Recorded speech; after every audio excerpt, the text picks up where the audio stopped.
नमस्कार साथियों, स्वागत है आपका अपने YouTube चैनल राम स्टडी 24 में। साथियों, संधि के बाकी टॉपिक को आज हम कवर करेंगे, जिसमें हमने आपको स्वर संधि कवर करा दिया है पूरा, जिसमें स्वर संधि में पांचों प्रकार हमने कवर करा दिए हैं। और आज हम व्यंजन संधि को कवर करेंगे और इसमें व्यंजन संधि के कुछ नियम होते हैं, तो नियमों के हिसाब से हम अपनी व्यंजन संधि को करेंगे। देखिए साथियों, अगर आपने हमारे हिंदी व्याकरण के इन सभी क्लासों को नहीं देखा है तो आप हमारे हिंदी व्याकरण की प्लेलिस्ट में जा कर के सभी क्लासों को देख सकते हैं। और साथ ही अगर आप हमारे चैनल पर नए हैं तो प्लीज़ चैनल को सब्सक्राइब अवश्य करें, जिससे आपको आने वाली सभी वीडियो का नोटिफिकेशन तुरंत मिले। इसके लिए आपको बेल आइकन को भी प्रेस कर लेना होगा। तो चलिए शुरू करते हैं अपने टॉपिक को। अपने टॉपिक में है व्यंजन संधि। तो चलिए व्यंजन संधि की परिभाषा देख लेते हैं। तो देखिए, व्यंजन संधि की परिभाषा है, व्यंजन संधि में व्यंजन के साथ स्वर का मेल हो तथा व्यंजन के साथ व्यंजन का मेल हो और स्वर के साथ व्यंजन का मेल हो, उसे व्यंजन संधि कहते हैं। यानी कहने का मतलब है, जो हमारी व्यंजन संधि है इसमें क्या होता है, व्यंजन के साथ हमारा स्वर का भी मेल हो जाता है और व्यंजन का भी मेल हो जाता है और स्वर के साथ व्यंजन का भी मेल हो जाता है। ठीक है, व्यंजन के साथ व्यंजन का, व्यंजन के साथ स्वर का, स्वर के साथ व्यंजन का, स्वर के साथ स्वर का मेल नहीं होगा, क्योंकि स्वर का साथ स्वर के साथ मेल होगा तो फिर ये हमारी स्वर संधि बन जाएगी। इसमें आपको व्यंजन अवश्य आना है, इधर या उधर, दोनों तरफ में से किसी तरफ, तो वो हमारी कौन सी संधि होगी, वो हमारी व्यंजन संधि होगी। ठीक है, आपको ध्यान रखना है। चलिए अब इनके हम नियम देखते हैं। इनके नियम के अनुसार हम पढ़ेंगे कि किस प्रकार से संधि बनती है। जैसे अभी आपको हमने बताया कि व्यंजन के साथ व्यंजन का मेल, स्वर के साथ स्वर का मेल, तो फिर कैसे होगा समझिए। जैसे यहाँ पर है बाक प्लस ईस बराबर बागीस। इसमें आप देखिए, यहाँ बाक में ये क है और यहाँ ई है, यहाँ स्वर है, इस जगह पे स्वर है और ये तो व्यंजन है और ये है स्वर, तो व्यंजन के साथ स्वर का मेल हो रहा है, इसीलिए यहाँ पर बागिश बन रहा है। और ये ग कैसे बना, अभी हम आपको नियमों में बताएंगे।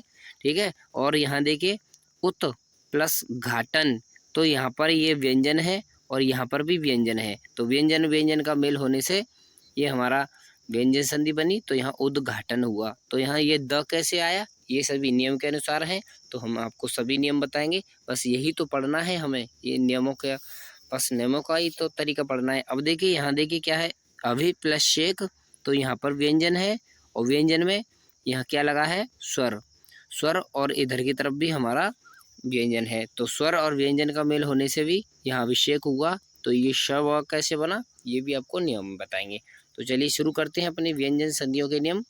तो देखिए, ये है हमारा पहला नियम, व्यंजन संधि का पहला नियम। देखिए क्या कह रहा है आपसे, ये कह रहा है क च ट त प के स्थान पर किसी भी, यानी क च ट त प के साथ किसी भी स्वर का क च क वर्ग, च वर्ग, ट वर्ग और त वर्ग और प वर्ग का तीसरा चौथा वर्ण कौन से होते हैं। देखिए, क वर्ण के ये रहे तीसरे चौथे, च वर्ग के ये रहे तीसरे चौथे, ट वर्ग के ये हैं तीसरे चौथे और त वर्ग के ये हैं तीसरे चौथे, प वर्ग के ये हैं तीसरे चौथे, तथा यह र ल व ह का मेल हो तो क के स्थान पर ग। ठीक है, यानी अपने वर्ग के तीसरे में चेंज हो जाता है, च के स्थान पर ज, ट के स्थान पर ड और त के स्थान पर द, प के स्थान पर व बन जाएगा। यदि स्वर मिलता है तो स्वर की मात्रा हलंत में लग जाएगी, किंतु व्यंजन के मेल पर वे हलंत रहेंगे।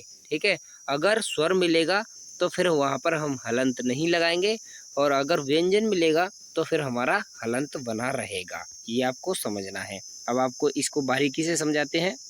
देखिए, आपको हमने वर्णमाला पढ़ाया, तो इस वर्णमाला में जो हमारे स्पर्श व्यंजन थे उसमें पहला जो वर्ग का पहला अक्षर था, पहला, दूसरा, तीसरा, चौथा, इस प्रकार से पांच अक्षर थे ना वर्ग में। तो अगर अपने वर्ग का पहला अक्षर किसी भी स्वर से मिले या फिर अपने ही व्यंजन से मिले या फिर व्यंजनों के साथ किसी से भी मिले तो वो अपने वर्ग के तीसरे में चेंज हो जाता है। बस आपको ये ध्यान रखना है। चलिए आपको नियम से समझाते हैं एक एक करके।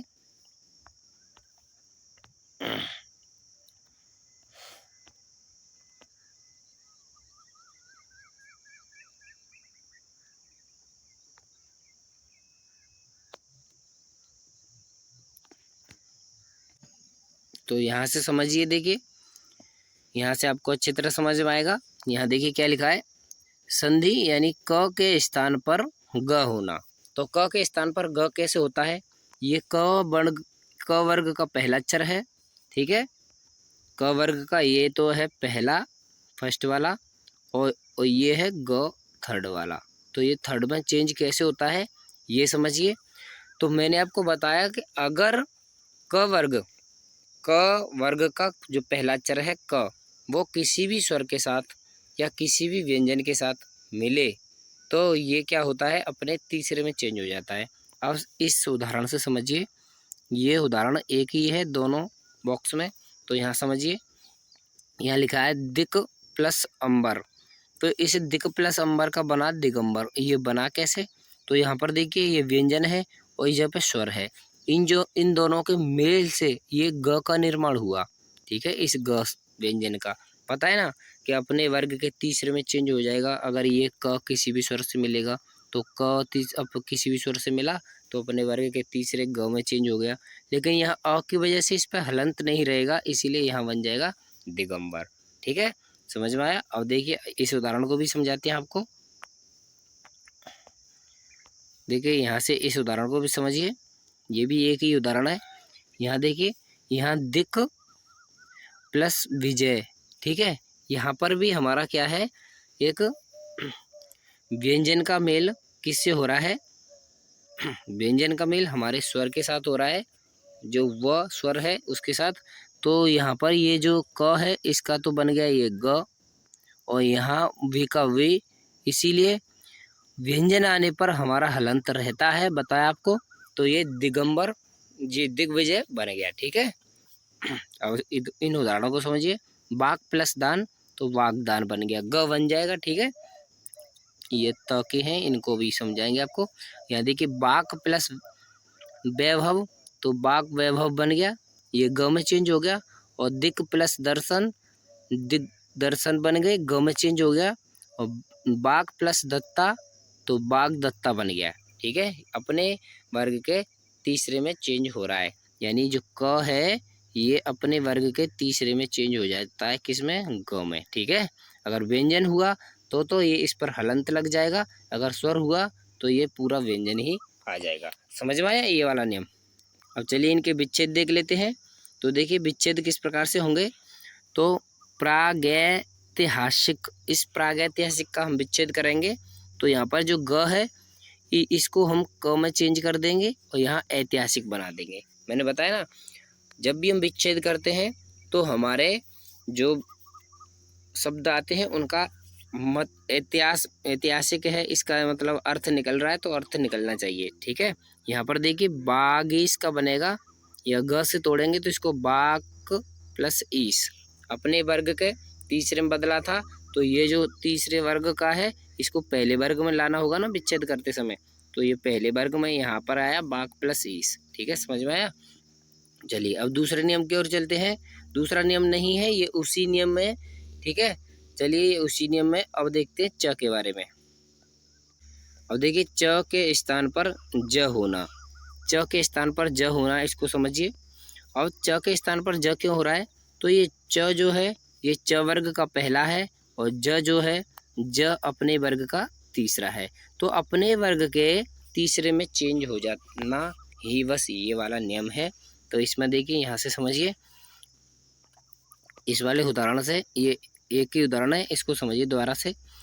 तो देखिए अच प्लस अंत, अच प्लस अंत का बनेगा अजंत। कैसे बनेगा, तो इस च का मेल इस अ से हुआ, व्यंजन का मेल स्वर से हुआ, तो ये जो है अब च अपने वर्ग के किस में बदल गए, तीसरे में।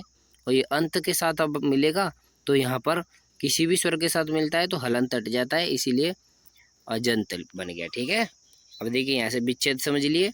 आजाद में ये जा है क्योंकि तीसरे वर्ग का है, इसीलिए इस च में चला जाएगा और ये आद बन जाएगा पीछे। ठीक है, समझ में आया। चलिए अब अगले नियम को समझाते हैं।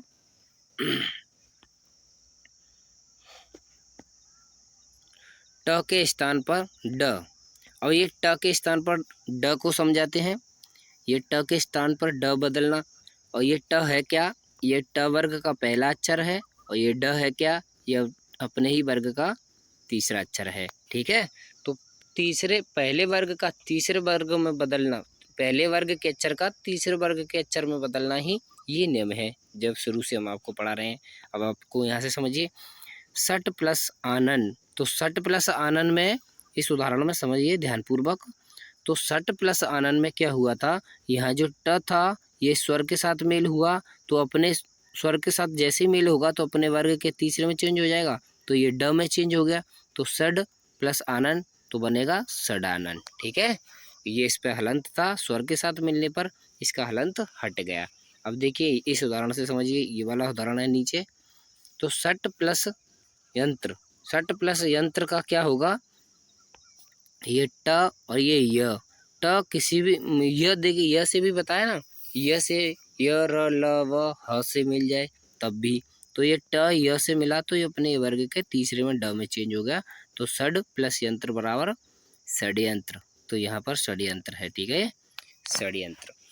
अब देखिए इनके विच्छेद समझ लीजिए। यहाँ से षड प्लस दर्शन बराबर षट दर्शन होगा। ठीक है, ट में चेंज हो गया, और षड प्लस विकार षड विकार होगा। ठीक है, षट विकार षट विकार, षड प्लस दर्शन षट षट दर्शन, और षड प्लस विकार बराबर षट दर्शन षट विकार। ठीक है, अब आइए आगे चलते हैं। अब देखिए त के स्थान पर द होना। अब इसमें त के स्थान पर द होना, ये त क्या है, त वर्ग का पहला है। ठीक है, और ये द क्या है, और ये त वर्ग का तीसरा है। तो यही तो नियम है, पहले वर्ग का तीसरे वर्ग में चेंज हो जाना। किसी भी स्वर के साथ मिल जाए, व्यंजनों के साथ मिल जाए, जो व्यंजन के नियम के हिसाब से बताया, य र ल व ह के साथ मिल जाए। ठीक है, तो अब यहाँ से समझिए, इस उदाहरण को समझिए। सत प्लस आचार तो बनेगा सदाचार। कैसे बना, ये जो त है ये आ के साथ मिला, यानी किसी भी स्वर के साथ मिला, तो ये त अपने ही वर्ग के तीसरे द में चेंज होगा, और ये द आ के साथ मिलेगा तो हलंत हट जाएगा, इसीलिए यहाँ बन गया सदाचार। समझ में आया ना। और यहाँ से समझिए, तत् प्लस उपरांत तदुपरांत बन गया। अब यहाँ समझिए हुआ क्या, इसमें मात्रा कैसे आ गई। तो तत् तत् ये ओ से मिला, तो त तो बन गया अपने द में, लेकिन ये ओ की मात्रा है ना, ये भी तो कहीं जाएगी, इस पर लगेगी ना, इस पर द पर, तो ये ओ की मात्रा द पर लगेगी, तो यहाँ इसीलिए बन जाएगा तदुपरांत। समझ में आया ना। चलिए अब आगे चलते हैं। तो देखिए त के इसमें कुछ उदाहरण हैं, इनको समझ लीजिए। तो जगत प्लस ईश जगदीश बनेगा। ठीक है, स्वर के साथ मिला है इसीलिए हलंत हट गया है। सत प्लस भावना सद्भावना बनेगा, व्यंजन के साथ मिला है इसीलिए यहाँ पर लगा हुआ है हलंत। सत प्लस दर्शन सददर्शन होगा, व्यंजन के साथ है इसीलिए हलंत लगा हुआ है। सत प्लस उपदेश सदुपदेश बनेगा, क्योंकि ये स्वर के साथ है इसीलिए यहाँ मात्रा आ गई। सत प्लस गुरु सदगुरु, ये किसके साथ मिला है, व्यंजन के साथ, इसीलिए यहाँ पर हलंत रह गया। भगत प्लस गीता गीत तो बन गया भगवत गीता, तो भगवत प्लस गीत बराबर गीत, यहाँ पर गीत है ये। ठीक है, तो भगवत प्लस गीता बराबर भगवत गीता बन गया। यहाँ पर त का मेल व्यंजन के साथ हुआ इसीलिए हलंत रह गया है। तत् प्लस रूप बराबर तद्रूप। ठीक है, तो यहाँ पर किसके साथ मेल हुआ है, र के साथ, तो ये जो है ये र आधा हो गया है। ठीक है, अब आइए आगे चलते हैं। अब देखिए प के स्थान पर व होना। प क्या है, प अपने वर्ग का पहला अक्षर है, और व क्या है, अपने वर्ग का तीसरा अक्षर है। बस यही तो नियम है, इसी नियम को तो समझा रहे हैं। स्पर्श व्यंजनों में अगर अपना पहले वर्ग का किसी भी स्वर के साथ और व्यंजनों के साथ जो बताए हैं, और क्या य र ल व ह के साथ मिले तो वो अपने वर्ग के तीसरे में चेंज हो जाता है। अब यहाँ से समझिए, यानी अप प्लस यहाँ पूरा है एक उदाहरण, इस उदाहरण को पूरा समझिए। तो यहाँ द अपद में देखिए ये प है, द के साथ मिला व्यंजन के साथ, तो प तो अपने वर्ग के व में चला गया, ठीक है ना। और इसमें द के साथ यानी व्यंजन के साथ मेल होने से ये इसमें हलंत रह गया, यानी अब्द हो गया, ठीक है। हलंत का मतलब आधा अक्षर होता है, इसीलिए यहाँ आधा है। अब विच्छेद में समझ लीजिए, अब्ज, अब्ज कैसे बनेगा, ये व है तो व अपने वर्ग के पहले में जाएगा ना, विच्छेद हो रहा है इसीलिए, ठीक है, वापस जा रहा है, व अपने वर्ग के पहले में चला गया और ज के साथ मेल हुआ तो ये ज, ठीक है, तो अब्ज बनेगा। सुबंत, तो ये व अपने वर्ग के पहले में चला गया, सुप प्लस और ये यहाँ पर यहाँ से हटेगा तो अपने आधे में ही जाता है ना, किसी व्यंजन आधा होता है तो आधे प में जाएगा, तो इसके साथ क्या लगा होगा, अ लगा होगा, तो वो हट के इसने अंत का निर्माण किया, ठीक है। तो सुप प्लस अंत बन गया इसका विच्छेद। अब आइए दूसरे नियम की ओर चलते हैं। तो देखिए अब अपने दूसरे नियम को समझते हैं।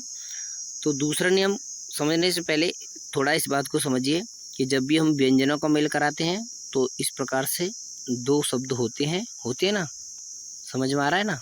तो देखिए अपने दो शब्दों में शब्द पहले शब्द का अंतिम अक्षर भी होगा और दूसरे शब्द का प्रथम अक्षर, इन्हीं के मेल से तो संधि बनती है। हाँ संधि बनती है, तो यही समझो। देखिए प्रथम शब्द का अंतिम वर्ण क्या होना चाहिए, क च ट त प, इनमें से होना चाहिए। यानी प्रथम वाला ये वाला शब्द इसका अंतिम अक्षर ये वाला क च ट त प में हो, और द्वितीय शब्द ये वाला जो द्वितीय शब्द है ना, इस द्वितीय शब्द का प्रथम वर्ण कौन सा, ये वाला वर्ण, नासिक व्यंजन का मेल, यानी ये होना चाहिए ड ण ण न म, यानी जो नासिक वर्ण होते हैं ये हो। तो इनका मेल चेंज कैसे होता है, देखिए अगर पहले शब्द का क है तो ये ड में चेंज हो जाएगा, पहले शब्द में च है तो ये अ में चेंज हो जाएगा, यानी अपने वर्ग के पांचवें में चेंज हो जाएगा। ये क वर्ग का पहला है, ये क वर्ग का पांचवा, ये च वर्ग का पहला, ये च वर्ग का पांचवा, ये ट वर्ग का पहला, ये ट वर्ग का पांचवा, ये त वर्ग का पहला, ये त वर्ग का पांचवा, और ये प वर्ग का पहला, ये प वर्ग का पांचवा। तो अपने ही वर्ग के किस में चेंज हो जाता है, पांचवें, ठीक है, वर्ण में। अपने ही वर्ग के का पहला जो वर्ण है ये पांचवें वर्ण में चेंज हो जाता है, ठीक है।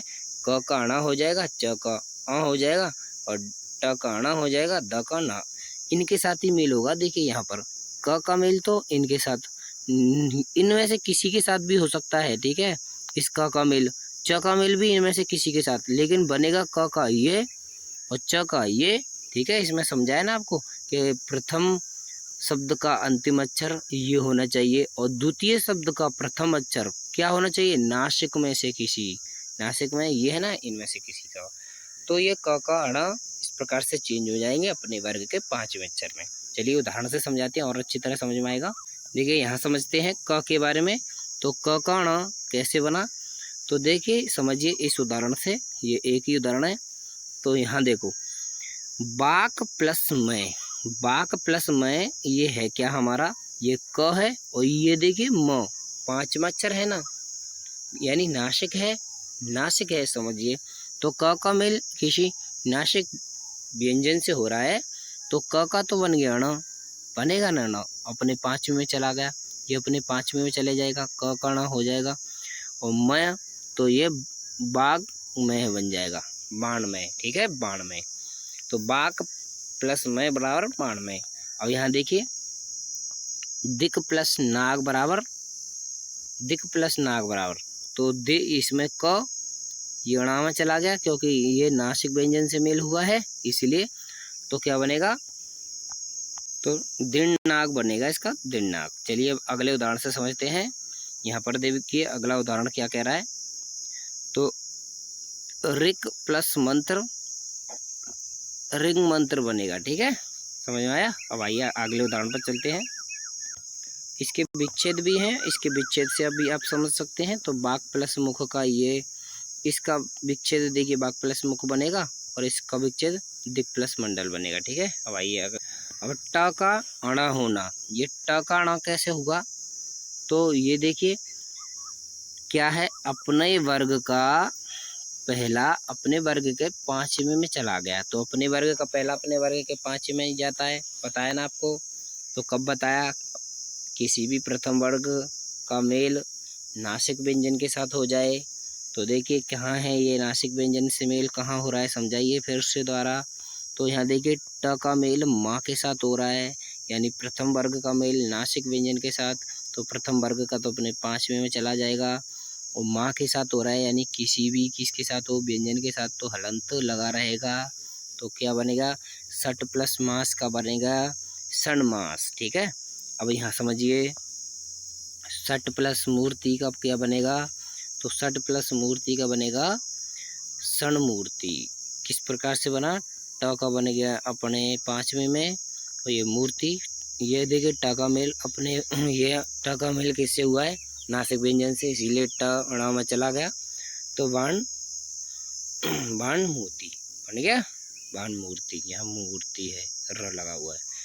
अब विच्छेद भी समझ लीजिए, इसके थोड़े विच्छेद से और भी अच्छा क्लियर हो जाएगा।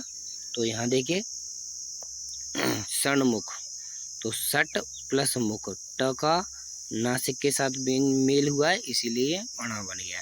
ठीक है, षण मासिक, तो षण सट प्लस मासिक बनेगा इसका। ठीक है, अब आइए अगले नियम पर। इसमें देखिए त का न होना, ये त क्या है? अपने वर्ग का पहला है ना, और न क्या है? अपने वर्ग का पांचवा। समझ में आ रहा है ना? तो इसीलिए यहाँ ये नियम काम करेगा। त का न होना किस प्रकार से काम करेगा, यहाँ समझिए इस उदाहरण से। तो किसी नासिक के साथ मिला, तो त का हो गया न, क्योंकि अपने वर्ग के पांचवें चला गया। तो उत प्लस नति बराबर उन्नति। ठीक है, जगत प्लस नाथ बराबर जगन्नाथ, उत प्लस मुख बराबर उन्मुख, जगत प्लस नायक बराबर जगन्नायक, तत् प्लस मय बराबर तन्मय। ठीक है, ये बहुत ही इंपॉर्टेंट उदाहरण है ये, तत् प्लस मय बराबर तन्मय, उत प्लस नयन बराबर उन्नयन। ठीक है, अब आइए अगले उदाहरण पर।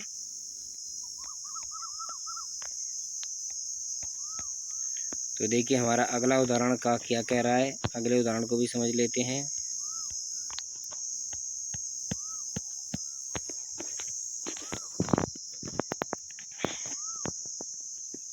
अब देखिए प का म होना, यहाँ पर प का म होना भी देख लेते हैं। तो संधि में इसमें देखिए प का म कैसे हो रहा है, यहाँ से समझिए। तो ये अपना प म बन गया प, ये देखिए यहाँ से समझो पहले, ये प क्या है? प्रथम वर्ण, ये म पांचवा वर्ण। तो अपने वर्ग के वाव चला गया ना पांचवें में। तो ये प जब किसी नासिक से मिला, तो ये अपने वर्ग के पांचवें में चला गया, और मैं, तो ये बन गया अम्मय। ठीक है, चलिए अब तीसरे नियम की ओर चलते हैं। चलिए उसी तरह से फिर से हम समझाते हैं। जैसे संधि में दो शब्द होते हैं, होती है ना। ठीक है, चलिए दोबारा से समझाते हैं इस नियम को अच्छी तरह, तब समझ में आएगा। जैसे संधि में दो शब्द होते हैं, तो दो शब्दों में ये पहला जो शब्द होता है इसका अंतिम, और द्वितीय शब्द का प्रथम कौन सा होना चाहिए? तो पहले शब्द का अंतिम तो होना चाहिए क्या? म। ठीक है, और द्वितीय शब्द का अंतिम क्या होना चाहिए? इनमें से होना चाहिए य, र, ल, व, श, ह। ठीक है, तो क्या होगा? म का अनुस्वार में परिवर्तन हो जाता है। ठीक है, अब यही तो कहा जा रहा है, यदि प्रथम शब्द का अंतिम वर्ण म हो, द्वितीय शब्द का प्रथम वर्ण क्या होना चाहिए? य, र, ल, व, श, ह हो, तो म का अनुस्वार में परिवर्तन हो जाता है। समझ में आया? तो यहाँ उदाहरण से समझिए। उदाहरण से क्या देखे? सम प्लस लग्न बराबर संलग्न बन गया। कैसे बना? तो ये म है, किससे मिलन हुआ? ल के साथ, म का मेल ल के साथ, य, र, ल, व, श, ह इनमें से किसी से हो जाए तो ये अनुस्वार में चेंज हो जाता है। तो म का मेल ल के साथ हुआ, तो म का देखिए अनुस्वार बन गया। यहाँ देखिए सम प्लस वत बराबर संवत, यहाँ म का अनुस्वार बन गया। सम प्लस योग बराबर समयोग, ये भी म का अनुस्वार बन गया। समझ में आ रहा है ना ये वाला नियम? चलिए अब आगे समझा। कुछ इन उदाहरणों को भी पढ़ लीजिए। सम प्लस क्षय बराबर संचय, सम प्लस आर संहार, किम प्लस वा किम्बा, सम प्लस सद संसद। तो देखिए संसद का क्या है समझ लीजिए अच्छी तरह से। संसद इम्पोर्टेंट शब्द है। सम प्लस सर्ग संसर्ग, ठीक है। अब इसके विच्छेद भी समझो, कुछ विच्छेदों से और अच्छे क्लियर हो जाएगा।